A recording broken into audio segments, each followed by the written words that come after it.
Okay, I guess we can get started now then. So is the microphone on? Everyone can hear me? Okay. So this is the second of 4 lectures on numerical relativity. And in this lecture, we're going to look at the ADM decomposition of the field equations. So it's going to be a little bit more sort of mathematically technical than the other lectures. But I think this is a really important issue in relativity, is the formulation of the field equations. And the ADM formalism in particular is a way to write the equations in a so-called 3+1 form. So 3 space-like coordinates and 1 time-like coordinates. And it allows you to describes the dynamics of space-time in terms of sort of intrinsic spatial quantities that you evolve forwards in time. Now, in some sense, perhaps like from what I discussed in the last lecture and in this discussion, you might sort of get an idea that the covariance of the theory, the sort of the fact that there's no fixed character to the equations is a bit of a curse in relativity. But actually, it's not really a curse. In some sense, it's really one of the crucial features of the field equations. I mean, you can think of, for example, taking Maxwell's equations and formulating it in a covariant form, which means that, you can solve the equations in any coordinate system you want, spherical, polar, Cartesian, etc. But with Maxwell's equations, you do have a field that's propagating on a given background space-time. Here in relativity, that's not the case. Here, it is a theory about space and time. And the coordinates are as much as a part of its description of space-time as some geometric object. And if you sort of often you might think, well, perhaps the only, real things that you can say about space-time are scalars or things that are coordinate invariant, but that's not really true. And it's not really a very useful way of looking at things. Take, for example, the Schwarzschild metric. I think that's a really good example. I mean, there are many different ways, coordinate systems of describing the Schwarzschild geometry. For example, Schwarzschild coordinates, they're singular on the horizon.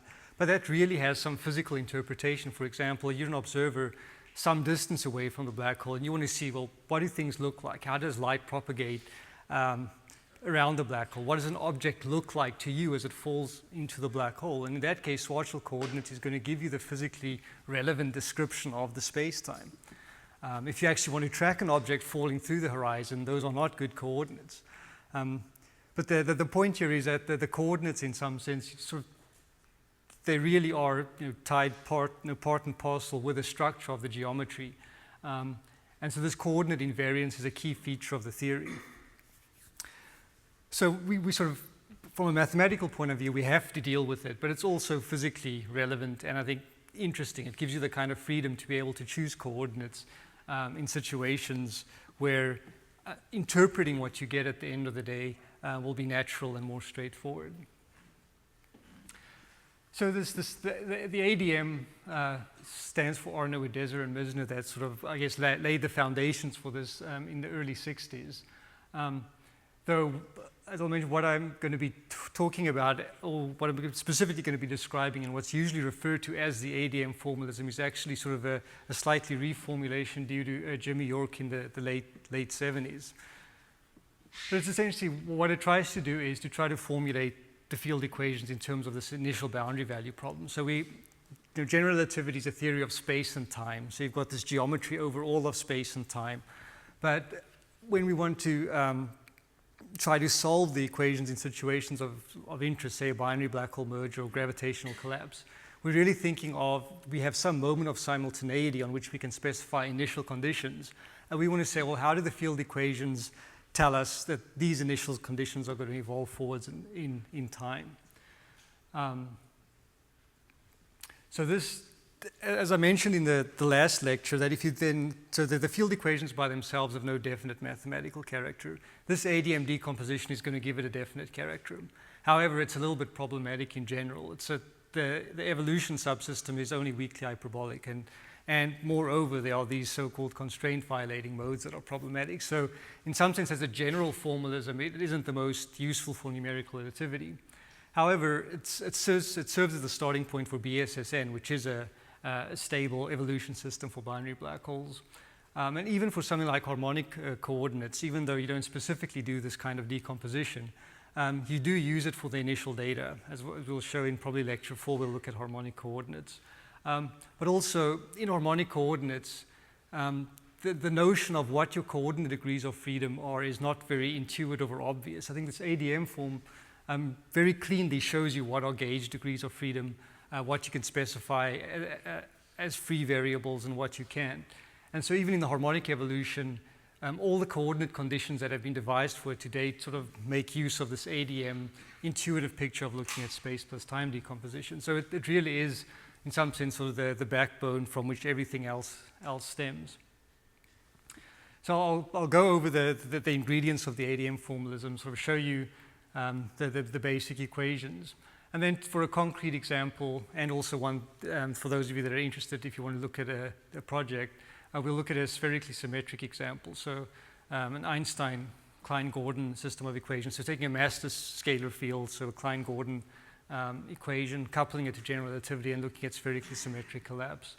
And so I'll give, so I sort of updated the web page a little bit. So there's, for project 2 now, there's sort of a sample code that you'll be able to download that's got most of essentially it's got the complete system solved, and then you can there are a few exercises where you can extend it in a little bit. And if we have time at the end of this lecture, I'll show you that. Oh, and incidentally, in certain situations, for example, spherical symmetry or axis symmetry, or if you can do some kind of a partially constrained evolution, the weakly hyperbolic issue or problem of the ADM equations, you can fix it. So for example, in spherical symmetry with this kind of gauge, it's a perfectly valid, stable way of integrating the equations. Okay, so to do this decomposition, there's sort of two logically distinct steps about it. The first one is just some of the differential geometry machinery of, we've got this 4-dimensional space-time, but we want to think of it in terms of a sequence of time slices, and each time slice is a 3-dimensional spatial geometry. So how do you describe 4-dimensional geometry in terms of 3-dimensional geometry?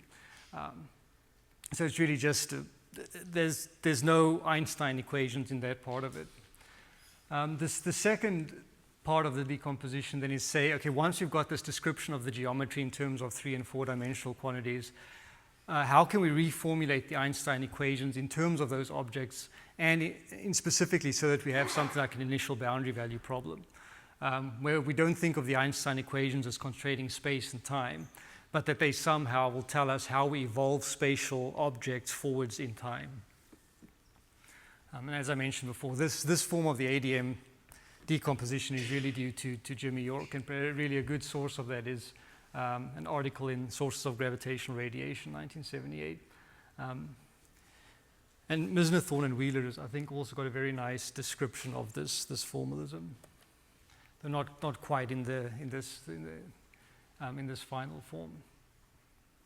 Okay, so let's just begin with the first part of it. We've got a 4-dimensional space-time. Here we're going to think of it that we're given some 4-dimensional space-time. We're not necessarily yet saying that this has to satisfy the Einstein equations.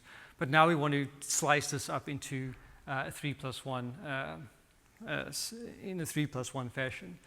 So here on the vertical axis, we've got time.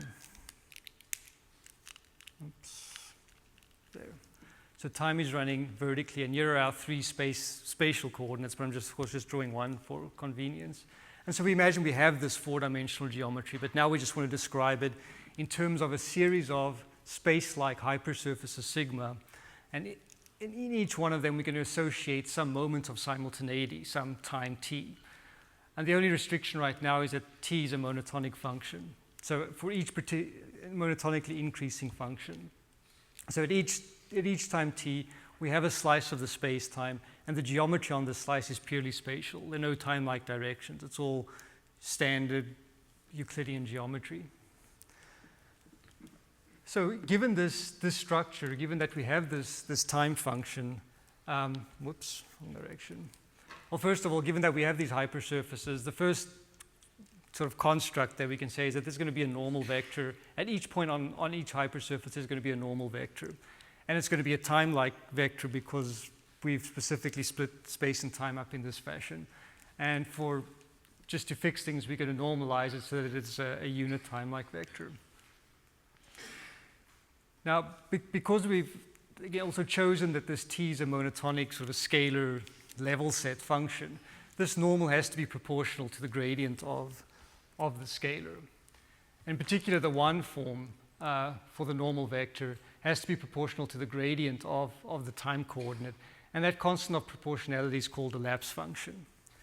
And the minus sign just comes in because of the Lorentz signature. So if you look at the vector form for this, it's going to be positive. So sort of future pointing is positive, but then the corresponding one form is negative just because of the minus sign in the metric. Right,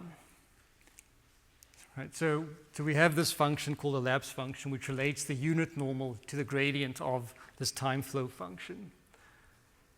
And if you just look a little bit about what this lapse function is really telling you, it's telling you the rate at which proper time flows for an observer that's moving normal to the hypersurface. So if you were an observer and you went from this point to that point in this direction n, and an amount of time, sort of t2 minus t1, an amount of coordinate time t2 minus t1 passed, you'd find that an amount of proper time that you measure on your watch of alpha times t2 minus t1 would pass. So that's in some sense why it's called the lapse function. It sort of measures how fast proper time is changing. It's also, in a sense, it encodes, therefore, the coordinate degree of freedom in being able to choose an arbitrary time slicing in a couple of ways. For example, there's nothing that says that we have to label these t's in any kind of proper time. This could be 0, this could be 1, this could be 0, this could be 100. It doesn't really matter. It's completely arbitrary what we label these, as long as they're monotonically increasing time. But also, moreover, and that's why it's sometimes called your slicing degree of freedom, at any point in space, if you will, we can say, well, we can move forwards a certain amount of proper time before we go from t1 to t2, and we can change that at any point. So we can sort of move further ahead here in time. There, in other words, the lapse would be larger. Here we can move a little bit slower in time. The lapse would be smaller, as long as we make sure that at each t equals constant time, the surface is space-like.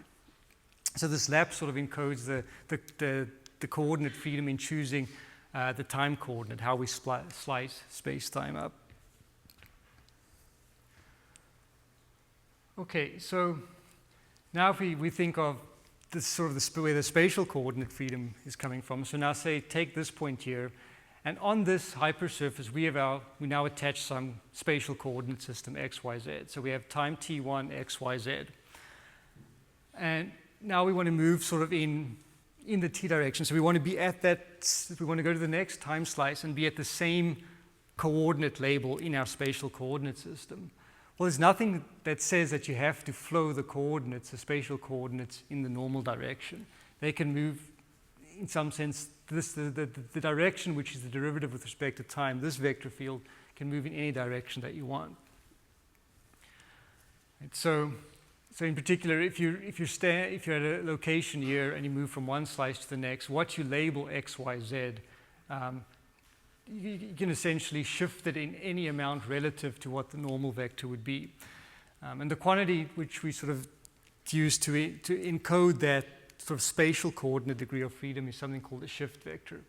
And it's really the difference between if you had advected those coordinates along the normal direction to what they really are. So in some sense, you can think of it that the way that we defining coordinates on the space-like surface is at this time, you move normal some distance alpha times the normal vector to this point. But then you're going to say, well, we're going to shift the coordinates by this amount so that this is the same x, y, z as it was there. The normal vector, is that, I mean, you really meant to draw a right angle there? In other words, the normal vector to surface 1 pretty normal to surface 2? Sorry, say again. The normal vector to surface 1, if you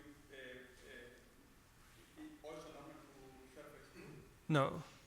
So the normal vector to here, it could change. I mean, it's not, in some sense, at each point there's a local unit time-like vector that's normal. But and that, if you, with your lab function, if you just yeah. scale that vector and you intersect surface 2, it's not necessarily normal to that surface. No. So, yeah.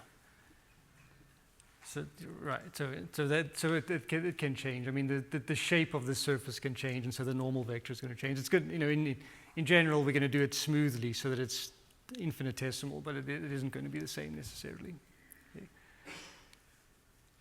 Okay, so we encode this the freedom to be able to choose any coordinates we want in the spatial surface by this so-called shift vector, and incidentally, you can sort of, in some sense, you can choose shift vectors to be as large as you want. It doesn't have to be within the light cone from this point. I mean, that you might run into some problems if you wanted to do that in a numerical evolution, but there's really no constraint on that. In any case, so from this geometry, you can sort of see the relationship between sort of a vector field that goes from the same coordinate location within your hypersurface as the normal vector, and these two functions. When essentially, there are 4 degrees of freedom here, one for the lapse function, and there are sort of 3 components to the spatial vector. So the 4 coordinate degrees of freedom are sort of encoded in this lapse function and shift vector, and really just tells you how you move from one time slice to the next. Okay, so with the lapse and the shift, we've now sort of factored out the coordinate degrees of freedom. And now we can sort of decompose the metric into a 3-dimensional intrinsic metric, which I'm calling here H, and the 4-dimensional space-time metric G. And so this is, if you will, the relationship between the 4-dimensional and the 3-dimensional at any particular point and slice in space-time. So these n vectors, they are functions of space and time, so they are going to change, as are the h's and the g's. In terms of the line element, you can write, so this is the usual 4-dimensional line element. So written in terms of this intrinsic spatial metric and the lapse and the shift, this is what it looks like. And so, for example, you can see if we want to look at distances without moving in time, so if you set dt equal to 0, you just get hij dxi dxj. So that is sort of the Euclidean line element on a spatial surface.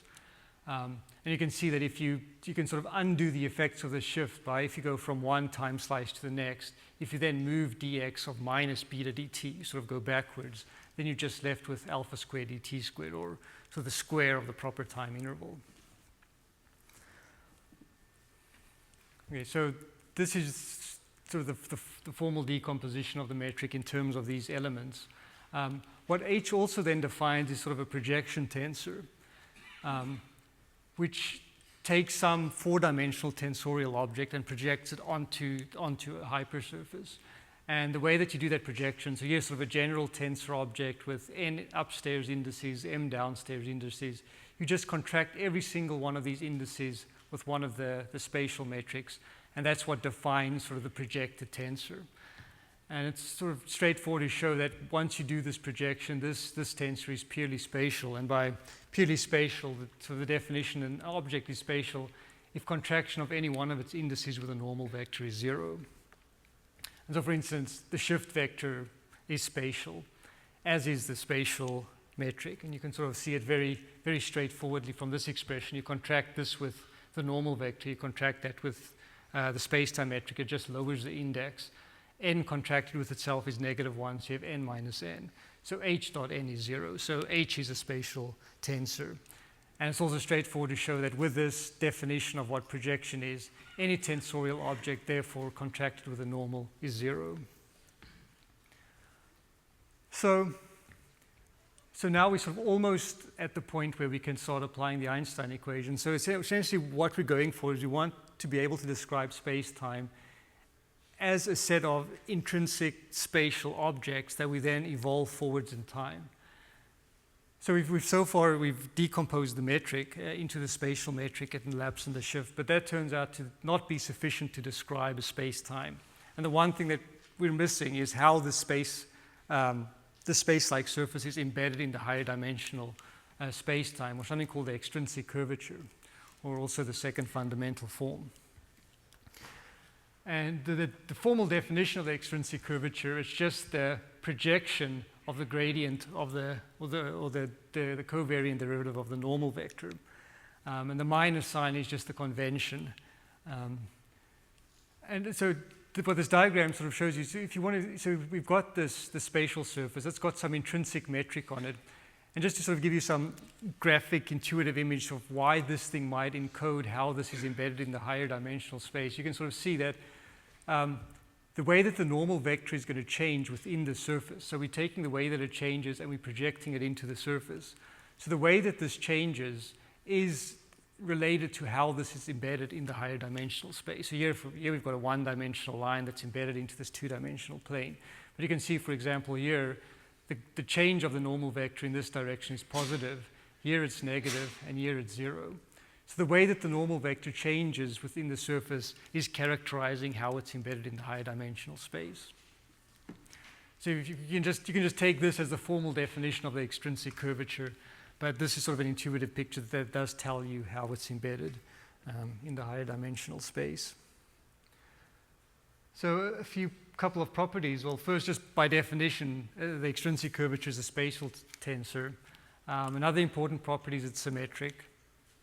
And perhaps the most important for this decomposition is that you can show that from that definition, the extrinsic curvature is just minus half times the Lie derivative of the spatial metric normal to the hypersurface. And I don't want to go into the details of Lie differentiation. It's a relatively standard object, so you can look it up in textbooks. But if you just want to think of what the Lie derivative is, you give some vector field, in this case the normal, and this is in some sense a directional derivative of that tensor along that vector field. So what this is saying is that the extrinsic curvature is really the derivative of the spatial metric normal to the hypersurface. And so in some sense, this is sort of what we want. Because if we think the field equations are second-order differential equations, so an initial boundary value problem, to specify initial conditions, you need the value of the metric and its first time derivative, or its velocity. And this is essentially the velocity then. It's sort of the time derivative of the metric normal to the hypersurface. So you can think that the spatial metric and the extrinsic curvature is what is going to be the initial conditions for an initial boundary value problem. So just to sort of expand this explicitly, and in an evolution, we're not going to be evolving things in the normal direction. We're going to be evolving things in time t. That is our time for the simulation, so we're going to be evolving things in time t. So we really want the velocity, the time derivative of the metric. And this here is just rearranging. We're just taking this formula, using some properties of the Lie derivative. In particular, if you're substituting the form for the normal vector that we have over there, you can show that this is just rewriting the previous definition. And this shows then that the time derivative of the metric is just given by this quantity. So essentially the extrinsic curvature modulo this factor, and then sort of a shift term that shows you how the coordinates are shifting from one point to the next. So now at this point we have all the geometric objects to describe this decomposition of space-time. In other words, we have the spatial metric and its first time derivative, or the extrinsic curvature. And we have sort of factored out the coordinate degrees of freedom and put them in these lapse and shift functions. So now that we have these geometric elements, we can sort of project out the Einstein equations in terms of these quantities. Now that derivation is not simple. I'm not going to go through it. And essentially what we're going to do now is we're going to take the Einstein equations and do all normal and spatial projections of the Einstein equations. And you can do so in some sense, completely without worrying about any, cute geometric tensor identities like the Gauss-Cardassian, Gauss-Weingarten equations. And you'll get the same answer in the end, but the form that I'm going to show you is sort of a nice compact closed form. And so the use of these identities is, remember, we have the Einstein equations, which involves Ricci tensor, Ricci scalar. We can just write it in terms of projected quantities, but it turns out to be much cleaner in the end if we can, for example, replace a projected Ricci tensor with an intrinsic three-dimensional Ricci tensor and various other terms, and that's what these things do. And again, I don't want to go into the details of this. If you're interested, like MTW has a pretty nice description of these equations, as is York's article. So again, what do you do then? We've got this machinery now to project from 4 dimensions to 3 dimensions, and so you just go and you do all possible projections of the Einstein equation. In particular, you do a projection with the 2 normal directions, 1 normal direction, 1 space-like, the rest space-like, and a complete spatial projection. And so in doing so, of course, we have left-hand side equals right-hand side, so we have to project the stress-energy tensor as well, and that's what I've got here. So for the right-hand side, we're just going to define what the projected quantities of the stress tensor are. So for example, the energy density is defined to be this quantity. And this is the energy density that an observer will see that does move normal to the hypersurface. Similarly, the momentum flux is given by this quantity, and the spatial stress tensor by this quantity. And again, the minus sign is just because of the Lorentz signature of the metric. So this is what will happen if we project the right-hand side. And then the projection of the Einstein equations, again, those three combinations, we get the set of Einstein equations. And the first couple of equations are the constraint equations. So if we take the normal projection, so Einstein dot nn, and do these manipulations, we get the Hamiltonian or energy constraint. And so the notation here is I've put a little prefix of 3 if it's the intrinsic three-dimensional object. So this for this Ricci scalar is going to be the Ricci scalar of that hypersurface sigma. So not a slice of the 4-dimensional Ricci scalar, but this 3-dimensional Ricci scalar. And your K is just the trace of the extrinsic curvature. Similarly, if you take the space-time projection of the Einstein equations, you get what are called the momentum constraints. So again, these are purely spatial equations. They only involve spatial quantities. So here, there are 3 non-trivial components to this. We have one, this is sort of a scalar equation. So the constraint equations are 4 equations. And you can see that incidentally, this capital D is just the spatial derivative operator. So it's a derivative that operates within the spatial hypersurface. But you can see why they're called constraint equations. Again, if we think that we've got an initial boundary value formalism, so we specify H and K, and then we want evolution equations that tell how these evolve in time. So we want an H dot equation and a K dot equation. These equations don't contain K dot at all. So the quantities that we think of as free data from a mathematical point of view, in other words, H and K, these are equations purely of the initial data. So they're constraints that self-consistent initial data have to satisfy if this particular embedding is going to describe a solution to the Einstein equations. Now solving this initial data problem in general is a non-trivial task. I don't have time to really go into the details of it, but just one way in which you can see why it's non-trivial, if you just sort of count, in some sense, the number of variables we have here. Right? So we've got, so both H and K are symmetric. They're 3 by 3 symmetric matrices, so we have 12 components. But now we have 4 equations that are constraints among those 12 components. So if you want to think of solving these equations, you have to specify 8 degrees of freedom, and these equations will then sort of constrain them in some fashion. But how do you choose what are freely specifiable quantities and what not? Like what component of H or what component of A represents something that is freely specifiable versus something that's constrained?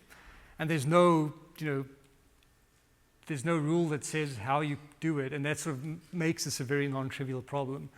What is usually considered sort of a standard way of doing it is a so-called York-Lichnerowitz technique. And I won't go into that, but that is a sort of a very nice way of trying to associate what are freely specifiable degrees of freedom and what are not in these constraint equations. And actually, when we do the spherically symmetric example, the coordinates we've chosen are sort of modeled after this York-Lichnerowitz decomposition. So even though we're not going to go into the details of the initial data problem, I'll show you sort of an example that sort of illustrates this to some extent. Okay, so the time-space projections give the constraint equations, and then the purely spatial projection of the Einstein equations gives the evolution equations. So yeah, this just for reference, this is just the definition of the extrinsic curvature again. So you can see here's your evolution equation for the metric, but it's just the definition. And then the Einstein equations tells you how the extrinsic curvature evolves from one time slice to the next. It's a slightly more complicated expression, but it's not too bad. Here you have something which is essentially purely gauged with a lapse function. The intrinsic three-dimensional Ricci tensor of the hypersurface, extrinsic curvature, and then the couplings to the matter fields. So an important thing, I've mentioned this before, and we'll look at this more explicitly when we do harmonic evolution, is sort of the self-consistency of this system of equations. So we know that, the constraint equations have to be satisfied for all time. They're not just something that you satisfy there at the initial time. But if we're then going to use this system of equations to evolve the metric and extrinsic curvature forwards in time, and here we have 12 equations. So we have equations for all 12 components. It's really an important question. Well, if we use this system of equations, are we going to satisfy the constraints for all time? And you can show that, with various conditions. For example, if you choose initial data that satisfies the constraints, you specify some lapse and shift, you impose consistent boundary conditions, which is not always trivial, and you couple it to matter, which conserves covariance stress tensor, then solving this system of equations analytically will be consistent with the constraints. In other words, the solution that you get at any slice will satisfy the constraints. So this condition on the matter isn't very restrictive. You've got that's essentially coming from the Einstein equation the Einstein tensor has vanishing covariant divergence. You're coupling it to the stress tensor of matter. So if that equation has to be satisfied, the stress tensor of the matter has to have vanishing covariant divergence. Does this really mean that if you are doing this numerically, if you are sure that your initial conditions satisfy the constraints, then you don't have to worry about it? Or? Not numerically. So this is analytically. And so that is why these things are tricky numerically. And so what's going to happen numerically is that you can satisfy the constraints to within the truncation error of the scheme. So you'll solve the constraints in some sense from the point of view of these evolution equations. You've only solved the constraints to within the truncation error. So there's going to be a small amount of constraint violation.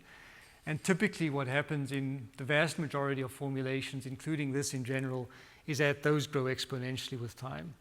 So it's sort of cartoonishly, if you think of it, that this system of equations admits a larger class of solutions than the Einstein equations. We really have a specific subset of all possible solutions to these equations are solutions to the Einstein equations. But on the manifold of solution space, this is sort of an unstable point. And as soon as you deviate it a little bit, you sort of roll off the edge. And so the difficulty thing has been finding formulations that are actually stable. So when you perturb them by a little bit, you don't get these exponential growths of constraints at the numerical level. And as far as we know, at least for the binary black hole problem, it's really only BSSN and generalized harmonic of perhaps order 100 or so formulations that have been looked at in the years that are stable.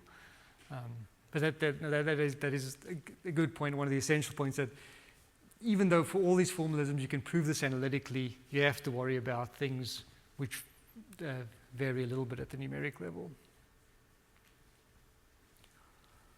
Okay. Okay, so just to sort of summarize what we've done to this point.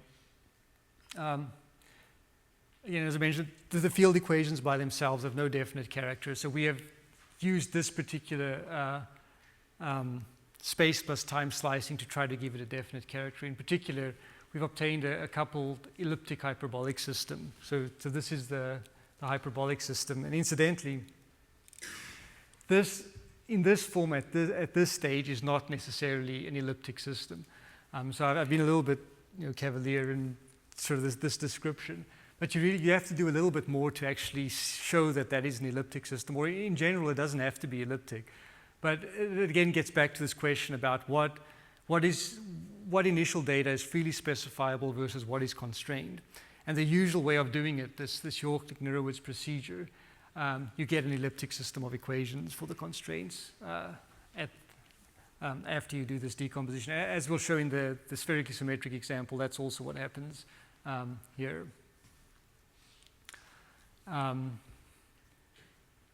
So we fixed the character of the equations. We've obtained this coupled elliptic hyperbolic system. Unfortunately, the hyperbolic subsystem is only weakly hyperbolic.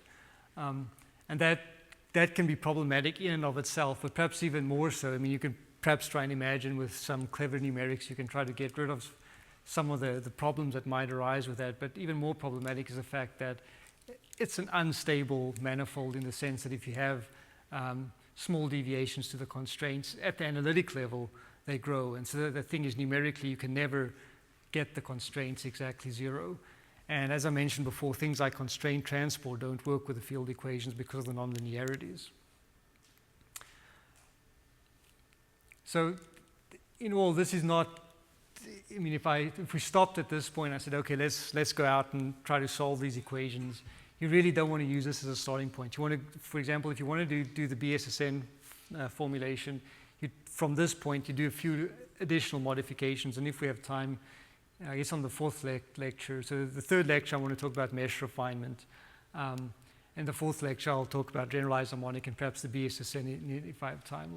We'll see how things go. But this is still, it's a good starting point, but it's not yet, sort of the end game. Though, again, as I mentioned before, in situations where there's some symmetry, those equations have been shown to work well. So if there's some symmetry and you impose the right kind of conditions, in particular, spherical symmetry works well. Axisymmetry works quite well. I'll probably show a couple of examples. I don't know, my next lecture's tomorrow, I think. So when I do mesh refinement, I'll show some examples of this ADM form that's been used in axisymmetry with critical collapse, and it works very well there. So now to perhaps give you a more concrete sense of what's going on, let's look at the spherically symmetric gravity. So first, general relativity has no monopole radiation. And essentially what that implies is in a spherically symmetric system, there are no gravitational degrees of freedom. There's no gravitational dynamics. So to have an interesting problem in spherical symmetry and general relativity, you have to couple it to matter to generate the dynamics. So you can, looking at vacuum spherically symmetric gravity, we've already done that. We've sort of exhausted the interesting Schwarzschild solution, and there's really nothing more to it than that. So to get some interesting dynamics, we have to couple it to some matter. And sort of, I think the natural extension of Project 1, and because it's a very simple kind of matter, we're going to couple it to a scalar field, a massless scalar field. And I apologize, I'm changing the notation a little bit here for the scalar field, because the write-up for problem 2, the notation was a little bit different, and sort of I didn't want to confuse the scalar field phi with the angular coordinate phi. But it should be, this is spherical symmetry, there's no phi dependence anywhere, so hopefully this is not a source of confusion. So again, we've got the same scalar field. This is its equation of motion, the covariant wave operator. This is the stress energy tensor of the scalar field. So before we had the scalar field on a background space-time, but now the stress energy is going to couple back and be the dynamics that sort of drives, in spherical symmetry, it's going to create all the non-trivial geometry. So we're also going to use a slightly different coordinate system. So before we used ingoing Eddington-Finkelstein coordinates, here we're going to use something called maximal isotropic coordinates. And incidentally, so I mean, by using different coordinates, in a dynamical situation like that, you can't use an exact coordinate condition in general. So I mean, we couldn't impose sort of ingoing Eddington-Finkelstein coordinate is adapted to that particular black hole. You give a black hole of a particular mass m, and you have an ingoing Eddington-Finkelstein coordinates. We could have chosen a dynamical coordinate condition that would sort of, if we did form a black hole in this system, that would asymptotically at late times evolve towards ingoing Eddington-Finkelstein coordinates. Though here, I think just to sort of illustrate some more of in particular the nature of the constraints versus the evolution equations, I think it's more instructive to use this maximal isotropic coordinates.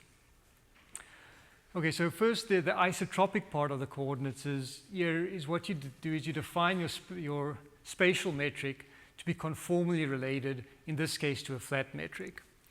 So and in general, you can't always do that, but in spherical symmetry, you can. There's really only one spatial coordinate degree of freedom. So we define that our three-dimensional metric is this conformal factor to the fourth power multiplied by just a flat metric. And so incidentally, in the York-Lick-Nurowitz initial data procedure, this is sort of one of the first step in that procedure to get the Hamiltonian or energy constraint into an elliptic form. And essentially there, in general, what you do is you don't say it's conformally flat, but you say that the metric is conformally related to some metric that you can physically specify. And then what that will do is it will make the energy equation an elliptic equation for this conformal factor, and we'll see that as well in this example. So in some sense, what that's telling you is with that way of trying to look at the constraint equations, is you can freely specify a metric up to a conformal factor. In other words, as free data, you can say, on this initial surface, I want to choose the geometry, but the energy constraint is going to scale things by some overall factor that you can control. So we choose our spatial metric to be in this form, and so we can write the spherically symmetric 4-dimensional metric in ADM form in this way. So again, there's just the lapse and the shift, and then the conformal factor. So we have 3 variables here, and all these variables in the scalar fields are only going to be functions of R and T. Okay, so the maximal slicing condition the definition is we want the trace of the extrinsic curvature to be 0. And perhaps one reason why that's called maximal is if you look at what this implies for the metric, it says that sort of the fractional change in the volume element of the metric as you evolve the spacetime forward is 0. So it's sort of an extremal of the local volume. Now, both this condition and the previous one of the conformally flat condition might sound a bit strange in light of everything that I've said, in that we want to think of the lapse and the shift as sort of being our coordinate degrees of freedom. Yet here I've chosen this maximal isotropic gauge and written it in terms of variables that we don't think are free, the metric and this extrinsic curvature. And in some sense, in relativity, like what you consider gauge versus what is not gauge is a bit arbitrary. However, within this 3+1 formalism, I'm not really doing that. And you can sort of see most easily with this maximal slicing condition if we go back to the evolution equation. So you'll notice, like, if we take the trace of this, then we'll get an equation that says how the trace of the extrinsic curvature has to evolve with time, and it will be given by the trace of this particular equation. So the way in which the extrinsic curvature evolves with time is not a freely specifiable function in this formalism. However, notice that the spatial second derivative of the lapse function appears here. So if we take the trace of this equation, we'll get the Laplacian of the lapse. And so what the maximal slicing gauge is doing is we're saying, well, what if we took this equation and we set k and k dot to 0 everywhere in the equation? We'd get Laplacian of the lapse is equal to something, the rest of it. Well, let's choose that as our gauge for the lapse function.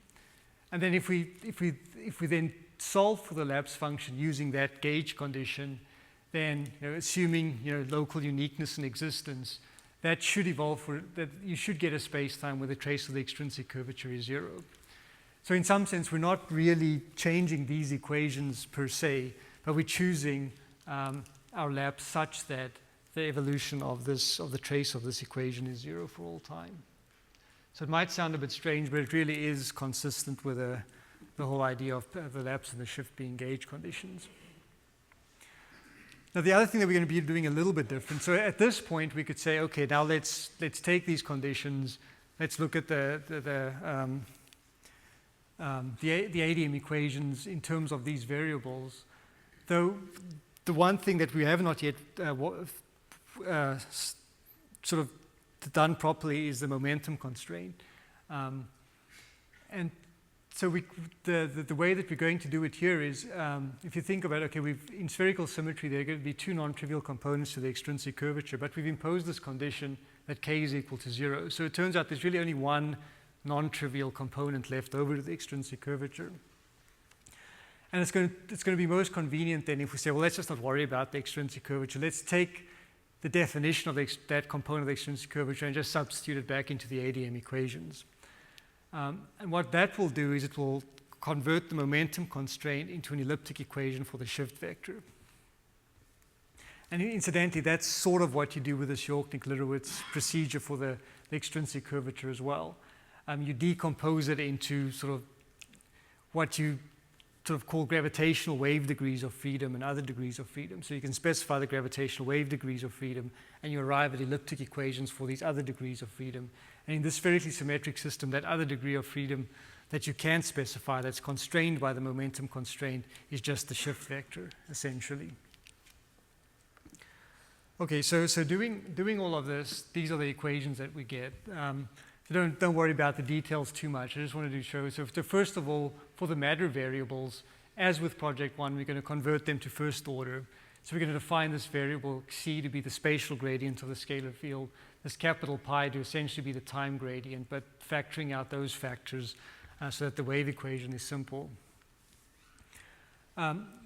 The two constraint equations become, well, the Hamiltonian constraint equation becomes this elliptic equation for the conformal factor.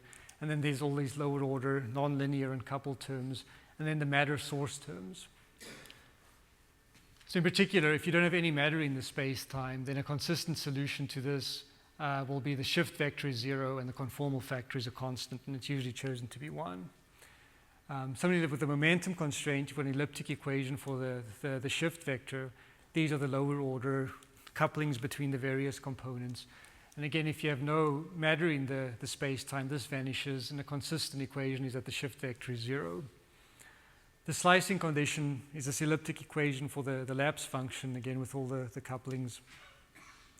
And a consistent solution to this equation is without any matter is that the lapse is a constant. So from this, at least you can see that flat space is recovered, psi equals 1, alpha equals 1, beta equals 0.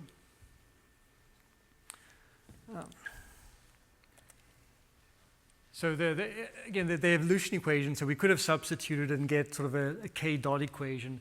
As I mentioned, it's much simpler just to use, to substitute back in the definition of k because we only have one non-trivial component. And essentially the evolution equation that we get for for the conformal factor just comes from the definition that k is equal to 0. So this is the hyperbolic evolution equation for the conformal factor. And here's just the wave equation written in terms of these variables. So now we have this system of equations, but again, now you can see this sort of overdeterminism in the field equations. We have two independent equations that the conformal factor has to obey: this constraint equation and this evolution equation. And in general, they're going to admit different solutions. But of course, we're interested in solutions where to the field equations where they actually give the same solution. And so we sort of have two approaches in which we can go to trying to solve the system of equations. Either we can do a fully constrained evolution. In other words, we're just going to ignore this equation completely. And we can sort of, as a consistency check, see that it is satisfied to within truncation area at least. And then what we'll do is we'll solve the matter equations and these three elliptic equations for the three metric variables. And in some sense, that is sort of intuitively agreeing with this notion that there's no gravitational degrees of freedom in spherical symmetry. These are all elliptic equations, and the only thing that's driving the dynamics is the matter fields that are coupling to it here. So the matter field is the dynamical field, and it's then constraining the geometry completely. The other option that we have is sort of a partially constrained evolution. But again, because we want a consistent solution to the field equations, we're not going to just throw this equation away. What we'll do is you'll solve this equation at the initial time. So given the initial distribution of matter energy, you'll solve the Hamiltonian constraint. But then after the initial time, you'll ignore the Hamiltonian constraint and solve this evolution equation for the conformal factor. And in the end, either scheme, you should get the same solution to within truncation error. And so in some sense, again, as mentioned, you don't have to think of the coordinate invariance of relativity as a curse. And perhaps over the years, doing numerical relativity, this fact that you have more equations and unknowns has been a tremendous blessing.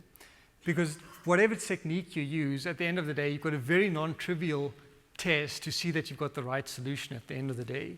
I mean, these two equations, and it turns out in general that the constraints in the evolution equations do admit different solutions. They're not the same equation, just written in a slightly different form. And so it's a very non-trivial test. Whatever subsystem you use, at the end of the day, if you take that solution and you evaluate, you compute the residuals for those equations that you have not solved, that it converges to second order or to whatever order that it converges to 0. And it... Sorry? So mathematically it has, if you don't have these constraint violating, well, even if you have the constraint violating modes, you'll see you can, so as long as you've got a stable evolution system, these mathematical theorems sort of tell you that they have to be unique. And sorry, not all formalisms you can actually prove that, but in particular, like for the harmonic and in some cases for the ADM, you can show that mathematically you have to have a unique solution at the end of the day if you satisfy the constraints to begin with. So you start with self-consistent initial data. With self-consistent boundary conditions, you have to get a unique solution. And it turns out that well, just from experience, say for example you do a free evolution, the constraints are incredibly sensitive to any little problems that you might have in the evolution equations. Like a little minus sign that's wrong, or I mean the solution sort of looks the same, it looks like you're getting the right thing, but you won't be converging to a consistent solution. So it's a very useful and non-trivial test that you've actually solved. You're solving the Einstein equations.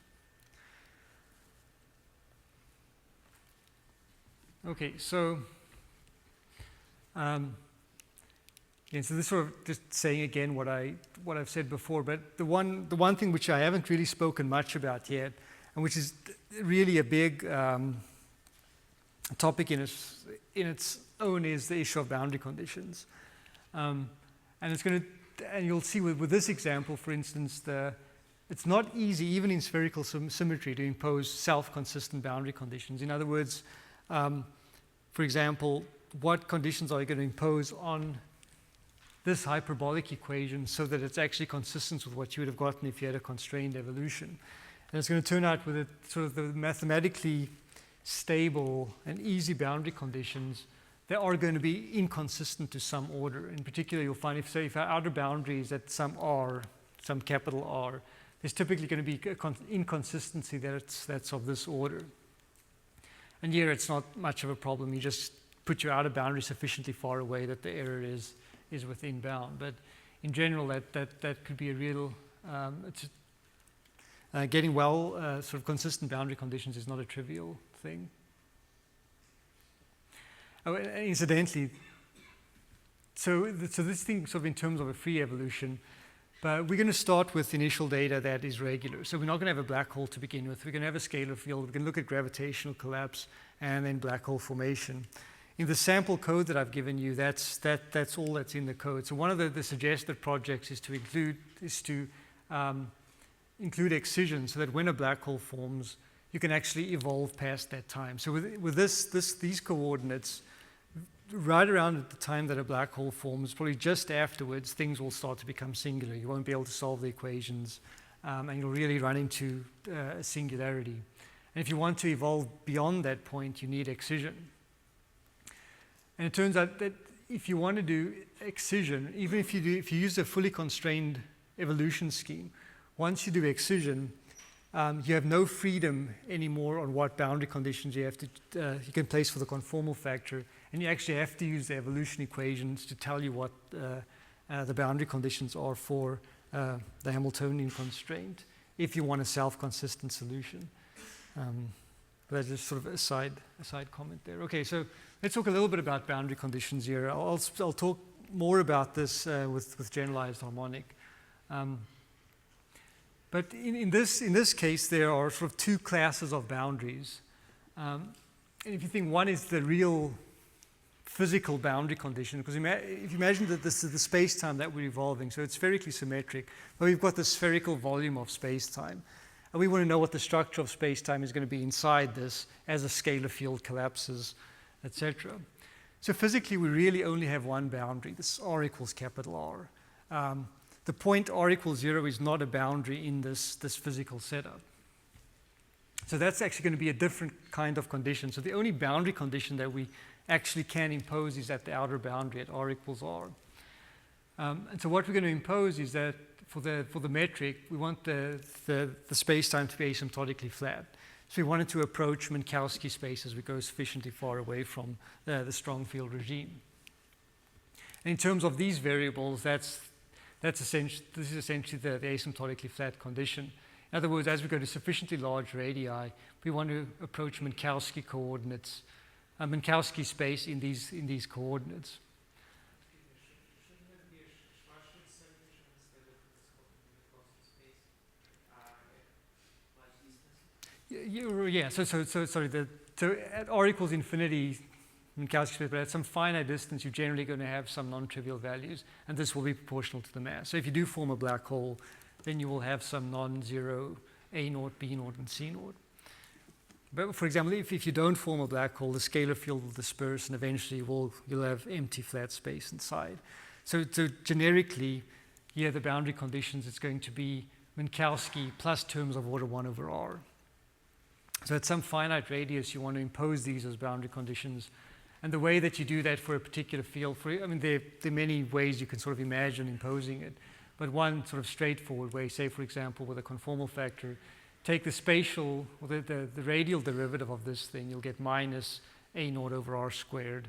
You multiply that by r, so it's going to be minus A naught over r, and you add psi to it. So psi prime times r plus psi minus 1 should be 0 to leading order. So you can't impose these conditions exactly, but essentially to order 1 over r squared, you can, from this condition, you can impose, or you can derive boundary conditions that mathematically make sense for the equations.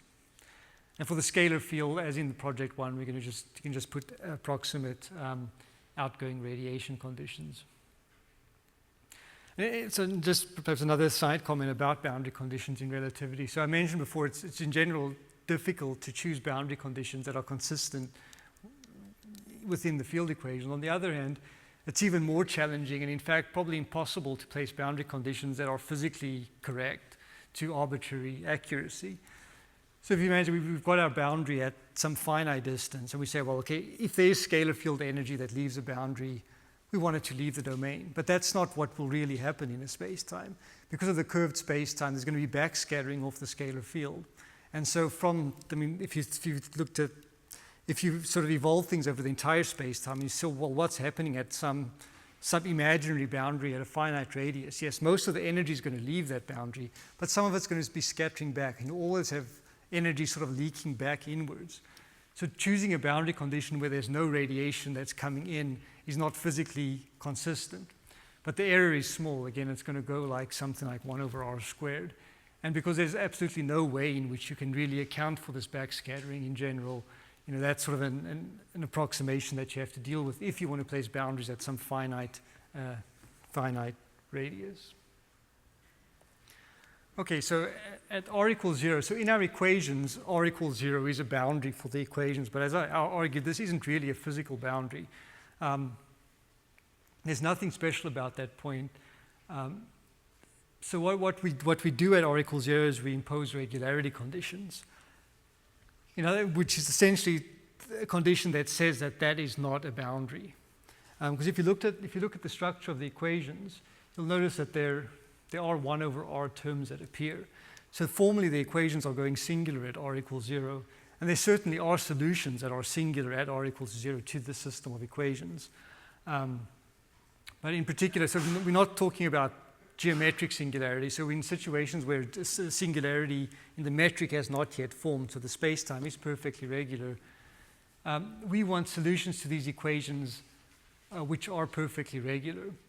And so you can look at the structure of these equations to derive what these regularity conditions are. Another way to do it is, for example, look at the similar situation in, say, Cartesian coordinates where there's no coordinate singularity, and then transform back to this to find out what the regularity conditions are.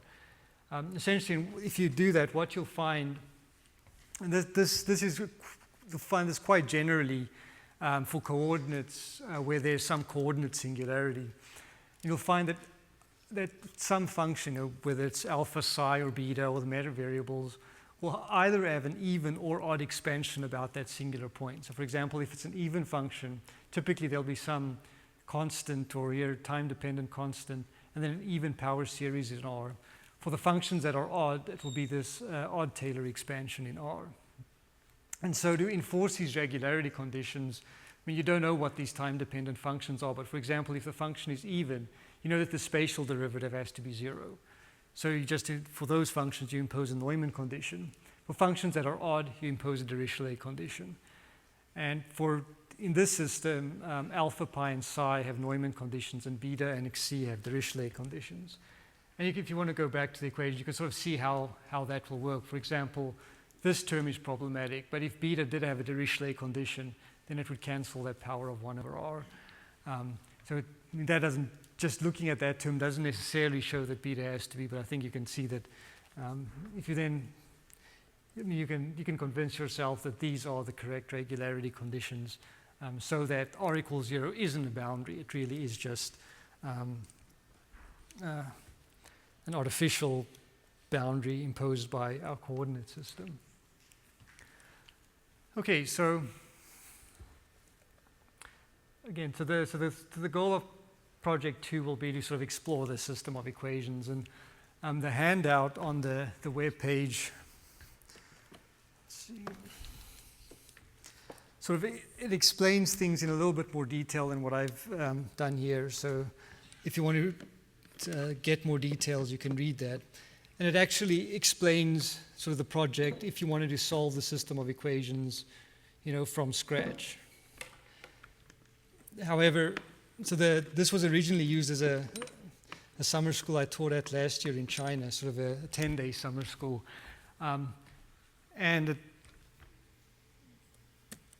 Doing the full project it's actually quite lengthy. So there were, I think, like 20 students in the computer part of it, and no one actually finished the full project. A handful of them, after 10 days, got to the point where I'm going to give you the code now. So you're certainly, free to start from step 1 if you want to do that, but it's not going to. I almost guarantee you that you won't finish it during the summer school. So if you more want to play with the code, I've given you a version of it that essentially is, let me show you. So I've updated the web page here. So if you go to this link, so I've just changed the location of the link, or to go to this lecture notes and exercises. So this is essentially what was before on my page. I've just moved this to a separate page, so it's all self-contained.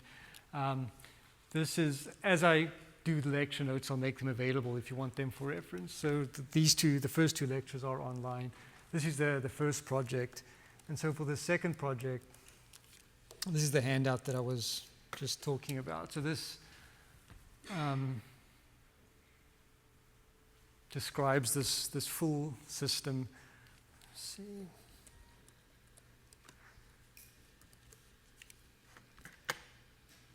So I suggest that before, if you do want to play with this code, just read through the first parts of it. This is mostly what I've covered here, so you can go through this very quickly. This describes the equations again, and then sort of in the rest of the description is sort of posed in the form of a problem, like sort of trying to write the code from scratch, or at least starting from an RNPL code, looking at a wave on a black hole background. So this stuff, you can read through this. And the code that I've given you is essentially starting at this point. It's finished this up to problem 5. So it solves this coupled system of equations. Then a couple of extensions, if you're interested, that I suggest is, so at this point, I'll show a couple of examples now. But when a black hole forms, or you don't really know that a black hole has formed, but things just break down. The elliptic equations, you fail to solve the equations, and things just become singular. So this one part of the problem is to try to look for trapped surfaces. So the way in which we can detect if a black hole forms is we look for a trapped surface. And so the idea is, and this assumes something called cosmic censorship, or Penrose's cosmic censorship conjecture, which shows that if there is a black hole in the space-time, there's also going to be something called this apparent horizon.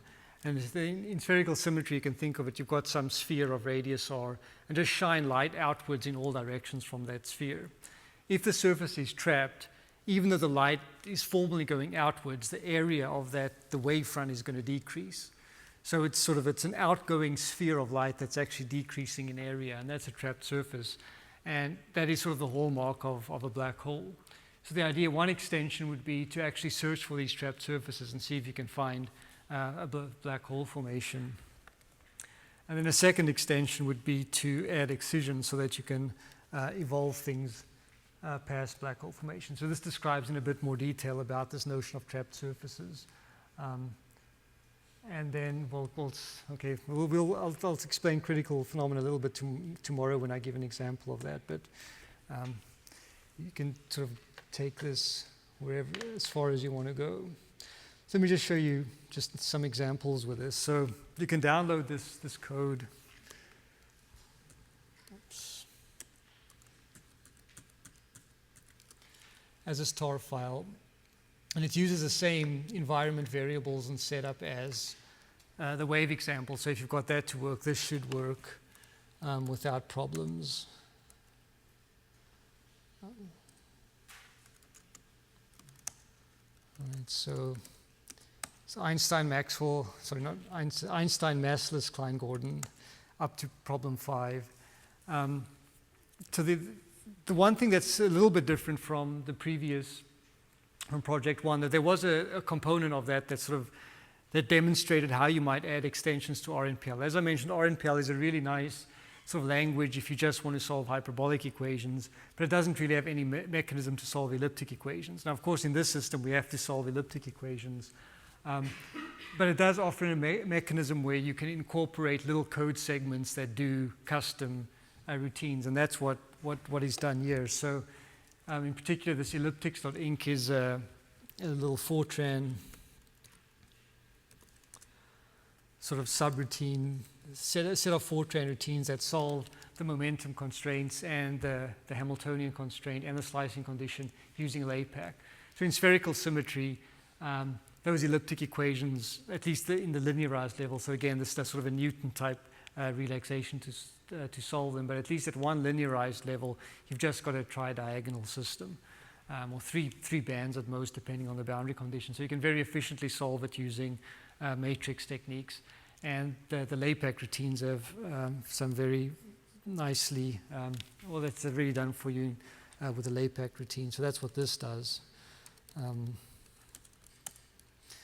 then in the RNPL, I don't want to, I'll just more run the example, but for example, well, for those, I guess I didn't have time on the other lecture to show you RNPL, but again, RNPL, this is, if you haven't looked at it before, it's a way in where you can define various parameters. So in this case, we're going to be looking at a Gaussian pulse of spherical scalar field parameterized by an amplitude and initial position and a characteristic width.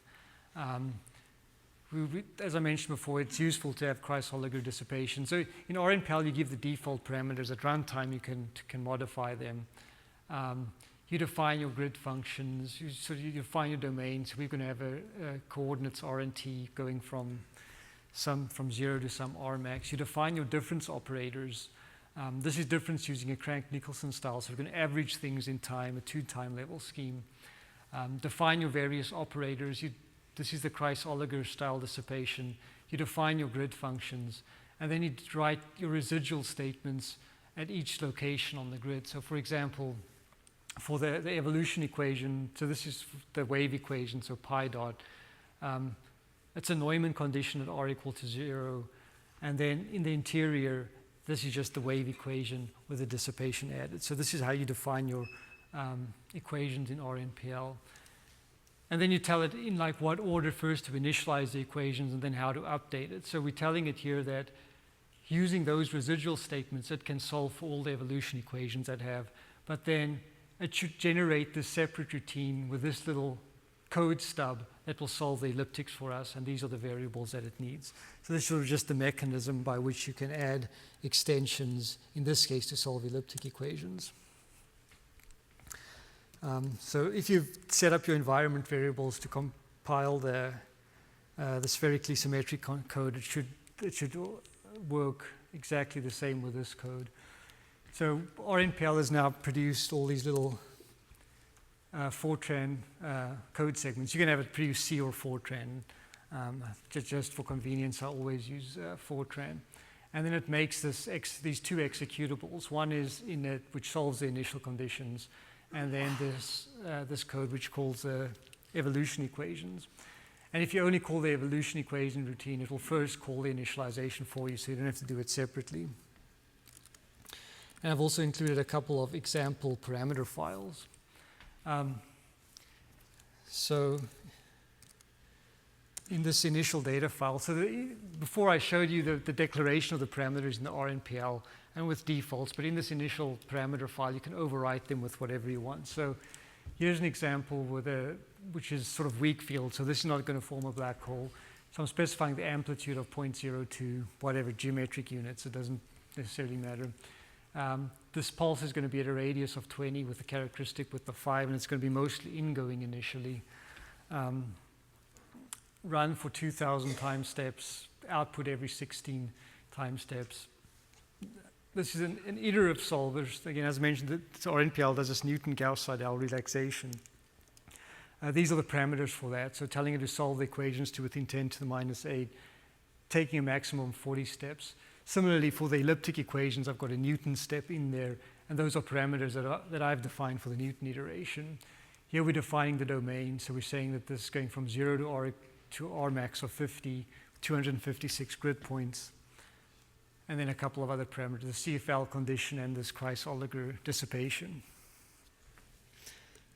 So you can so I've got just in this local aliases file, I've got a script that sort of shows how you use this initial data file. So one thing with RNPL is, if you run it, it will produce an initial data file that it will then use to evolve the code. If you then change parameters and you just run RNPL again, if it sees that initial data file there, it will ignore the parameters and will start from that. So that's why just to be safe, always delete that initial data file before you go. What this little MI script does is, a useful feature of RNPL is for convergence testing. So this is sort of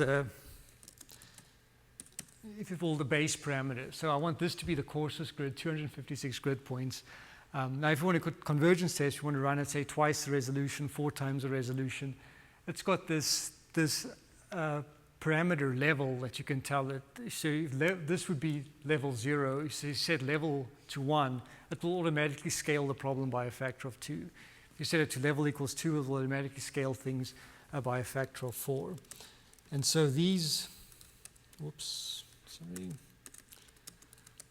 So these files, D01 through 6, are just that level part of it.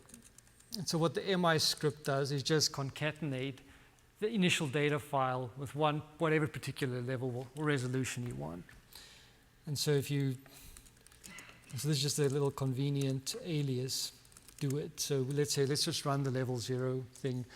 It calls the initial data, it solves the initial data, and now does this Newton-Gauss-Seidel iteration. It's going to do 2,048 steps. So tell it to save every 16 time steps. And so here it also just says what the local time is, how many of these Newton-Gauss-Seidel iterations it required to solve the equations to within that particular tolerance that you gave it. So afterwards, it saved all of the various functions that you wanted to these SDF files. Again, it's made these 2 files. There should be an in. Where is in? Oh, right there. In 0.sdf, which is the initial data. This is the state of the system at this last time. So for example, this is the checkpoint file. If you want to continue the evolution, you can copy out to in and carry on. It will evolve further. So the visualization software that we have is this XVS written by Matt Choptwick.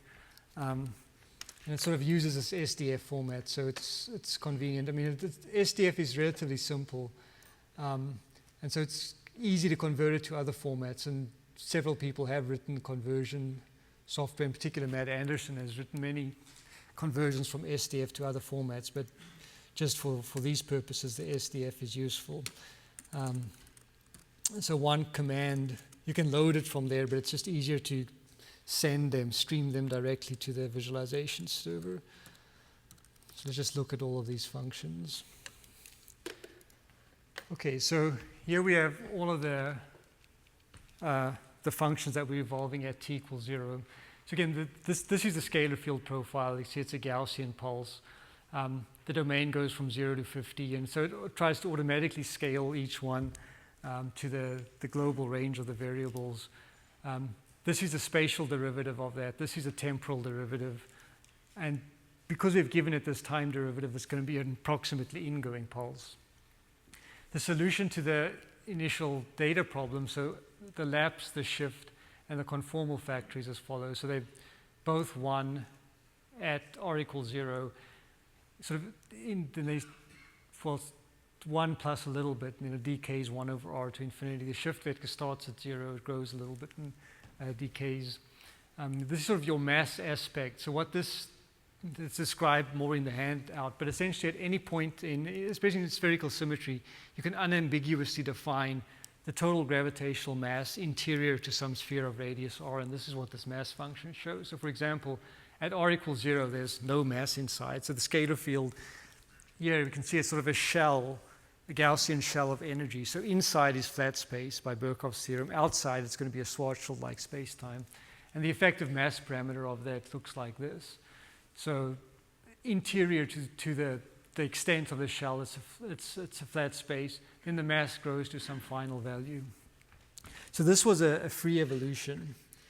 And so and this is a case which doesn't form a black hole. So see how things evolve. So the scalar field moves in, it reflects off the origin, and it moves out, and you're left with flat space at the end. So you can see that the mass aspect is going to 0. And there's some sort of nastiness happening at the outer boundary. And in this case, that's just because of the free evolution. And if you increase the position of the outer boundary, you will get, that problem will sort of converge away as you move the outer boundary away. So just for comparison, I'll show you what a constrained evolution looks like. So in this code, at this point, you can choose between free and constrained evolution. Let's just change it so turn off the free evolution flag. So now it's going to do constrained evolution. And in this case, there's almost going to be no difference except near the boundary. So that with this spherically symmetric curve, that's sort of the largest difference that you're going to see. It's not going to be that apparent in this example, though it will be more apparent in the strong field case. So now it's actually overlaying both of the functions. So both of these, the free and the constrained evolution are here. This is the initial time, so they're exactly on top of each other. We're starting with self-consistent initial data. And the evolution is pretty much the same. If you sort of look there, that's sort of where the main difference is going to be. And in fact, the constrained evolution is doing a bit of a better job of enforcing asymptotically flat boundary conditions. If you look carefully, you'll see that the mass, right, see there the blue line. I can zoom in on that point. Right, so the constrained evolution is doing a little bit of a better job in actually propagating things off the field. Okay. Okay, let me just now, so to show you a strong field example. So this is the same initial data. So okay, we're first also going to do a free evolution, but now the amplitude is 3 times larger. And remember, like with the scalar field, it's the gradients squared that gravitate. So something that's 3 times the amplitude is roughly about 10 times as much energy. And in this case, actually a black hole forms. So in this case, we don't have, the code doesn't detect a black hole. It doesn't know that a black hole's formed, but at some point, see, it failed to solve the elliptic equations, and eventually the Laplace routines break down. They can invert the matrix. And so if we see what that looks like. So now I'm overlaying the weak field and the strong field data. So you can see that line's a weak field, amplitude of 3 times as much. But you can see the mass aspect. So the mass at a large distance is about 10 times as much. You can see the effect of the geometry. Initially, the conformal factor for the weak field data was roughly 1. Here it goes to some distance above 1. And the lapse function is also a lot smaller. And also, with these coordinates, that's sort of generically a feature of gravitational collapse, is that at the point where that happens, the lapse function tends to want to go to 0, and the conformal factor diverges. So if we run this, so you'll see the evolution. And at that point, things broke down for the case where the black hole forms. And so you can see that in terms of the metric there, well, first of all, the scalar field, things are starting to look. And so you evolve it. You can see that this pulse, the weak field case is already reflected off, but you're seeing what looks like a singularity is forming in the scalar field. The lapse is going close to 0, to 7 times 10 to the minus 2. The conformal factor is starting to diverge. And these are sort of all marks of black hole formation. So then one thing to do would be to actually see, is a trapped surface forming? Is it really a black hole that's forming? And it's not just some singularity in the coordinates. So that will be one part of the project. And then a second part would be add excision to the code so you can actually evolve it beyond black hole formation. So incidentally, actually let's just do so here the free evolution in this case is a little bit more robust than the constrained evolution. You'll see that trying to solve the 3 coupled elliptic equations, it struggles, quote, struggles quite a bit more than the other case. So before it evolved up to t equals 50, here at about t equals 40, it's already starting to have problems, and it's actually not able to get it as far. And it's really not surprising if you look at the solution. So now we've got three curves overlaid on top of each other. Again, the initial data is exactly the same. The initial evolution is similar. The one thing you can start to see already, I don't know if you can see clearly, but in that corner, the little difference there between the free and the constrained evolution. And again, that difference should go away if you make the outer boundary far enough away. In some sense, the further you put the outer boundary, of course, the more computationally expensive it is going to be. So it's a little bit up to you how much of that error you want to be in the solution. But the interior evolution is very, very similar. Whoops. Right, but you'll see as at some point now, so we're evolving inwards, but now things are starting, the scalar field is starting to become somewhat singular. And then you start seeing significant differences between the two, in particular as measured by the mass aspect. But it's not really surprising that these things are starting to break down, and particularly with the elliptics, they're sort of global. If something is happening to the scalar field at any point in the domain, it's going to affect the solution globally.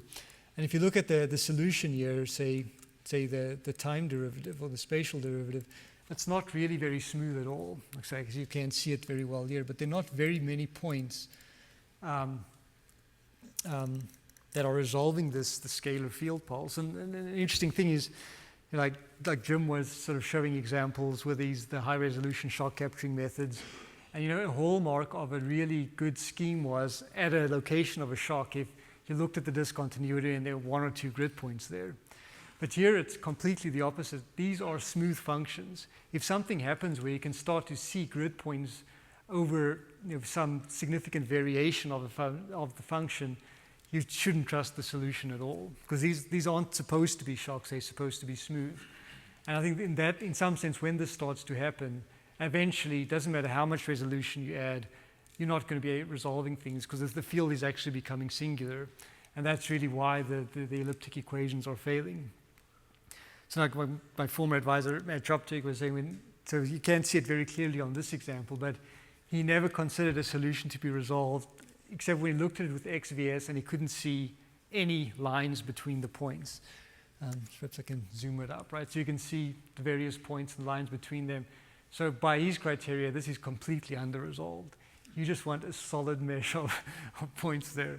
And in spherical symmetry, it's you can get such resolutions. Unfortunately, in 2D and 3D, it's just even for smooth functions, that's not computationally realistic.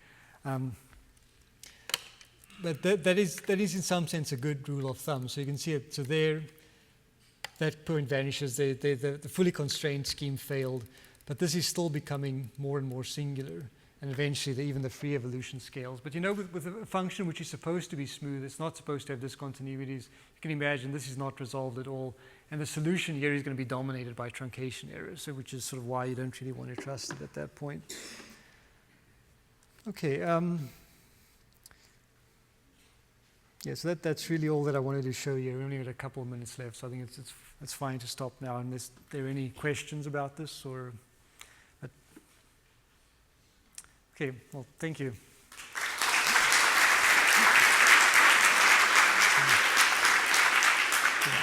Again, just so to give you an outline for the next two lectures. So tomorrow, I think it's tomorrow, in any case, tomorrow or whenever the next one is, we'll be looking at adaptive mesh refinement. And like one of the problems that are mentioned here as an extension problem is to try to look at critical phenomena. So that's something interesting that happens at the threshold of black hole formation. So you're just on the verge of forming a black hole. And with this kind of this coordinates in unigrid, you won't really be able to see much of that. You really need adaptive mesh refinement. So I'll show you some examples of that tomorrow. And in the last lecture, we'll look at some more sort of an overview of sort of advanced topics like generalized harmonic, perhaps BSSN, show you some examples of black hole evolution. Okay.